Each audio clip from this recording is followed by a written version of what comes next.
ஐயா துணை இளம் கல்வி சாலை ஆராய்ச்சி நிறுவனத்தில் இணைந்திருக்கின்ற அனைத்து அன்பு இல்லங்களையும் அன்போடு வரவேற்று நாம் இன்றைய பாடப்பகுதிக்குள் செல்ல இருக்கின்றோம். இன்றைய பாடப்பகுதியில் நாம் விருத்தத்தினுடைய தொடர்ச்சியை பார்க்க இருக்கின்றோம். இன்றைய விருத்த பகுதியில் ஆயுடையர் கலிநேச மன்னனுக்கு புத்தி சொல்லுகின்ற விதத்தை நாம் பார்த்து வருகின்றோம். விருத்தம்: ஐவர்க்கு தூதனாகி அங்குமிங்கோடி சென்று மை குழல் சிலர்கள் தம்மை மனங்களும் மிகவே செய்து மெய்ப்புடன் கிளைகளோடு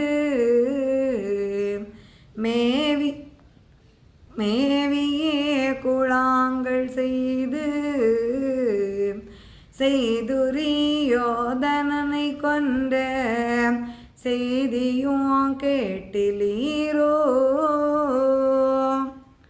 மேலும் ஆயுடையன் சொல்லுகின்றார், கண்ணனாக இருந்து கம்சனை கொண்டதோடு மட்டுமல்ல, மேலும் அங்கே ஐவருக்கு பஞ்சபாண்டவர்களுக்காக ஒரு தூதுவனாக சாதாரண ஒரு மனிதர் போல அந்த பஞ்சபாண்டவர்களோடு அவர்களோடு அங்கே இருந்து அவர்களுக்கு உதவி செய்த விதம் உங்களுக்கு தெரியாதா?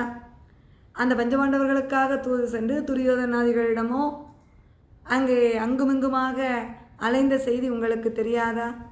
துரியோதனாதிகள் அந்த பஞ்சபாண்டவர்களை பங்கை பறித்து கொண்டு காற்றுக்கு அனுப்பினார்கள்.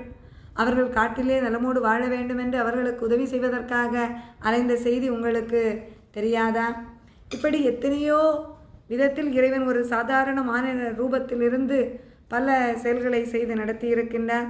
மேலும் மைகுழல் சிலர்கள் தம்மை மனங்களும் மிகவே செய்து ஆயர்வாடியில் வாழ்ந்த ஆயர்குல பெண்களோடு அங்கே விளையாடி பல லீலைகளை செய்து அவர்களை திருமணம் செய்து கொண்ட அந்த நிகழ்வு உங்களுக்கு தெரியாதா?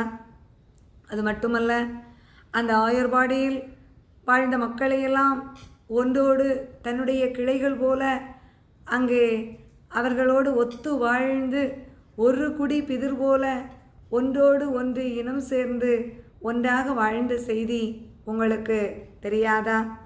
அவ்வாறு வாழ்ந்து அந்த துரியோதனனை கொன்ற அந்த செய்தியும் உங்களுக்கு தெரியவில்லையா? அந்த செய்தியை நீங்கள் இன்னும் கேட்கவில்லையா? உங்களுக்கு இது தெரியவில்லையா மன்னா? ஆகவே இப்போது இப்படி நீங்கள் சாதாரண மானிட உருவிலே அவர் வருவாரா என்று எண்ண வேண்டாம். அவர் சாதாரண மானிட உருவில் ராமனாக வந்திருக்கின்றார், கண்ணனாக இங்கே வந்திருக்கின்றார். பஞ்சபாண்டவர்களுக்கும் துரியோதனாதிகளுக்கும் ஒரு சாதாரண தூதுவனாக இருந்திருக்கின்றார். ஆகவே நீங்கள் இந்த எண்ணத்தை கைவிட்டு விடுங்கள் என்று சொல்லி அவருக்கு புத்திமதி சொல்லுகின்றார். ஐயா